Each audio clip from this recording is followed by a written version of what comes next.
किंवा कुठलाही कारखाना तो या सरकारच्या धोरणानुसार पावले टाकत असेल तर त्याच्यावर छापे टाकणं, त्याच्यावर काहीतरी एक वेगळं वातावरण समाजात निर्माण करणं हा सरळ सत्तेचा गैरवापर आहे.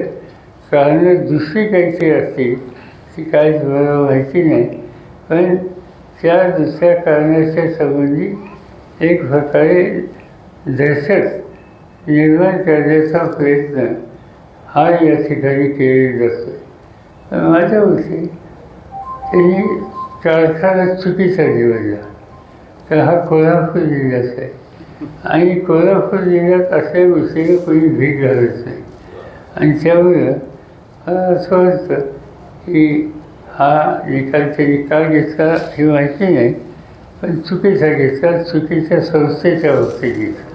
साहेब, निवडणुकांच्या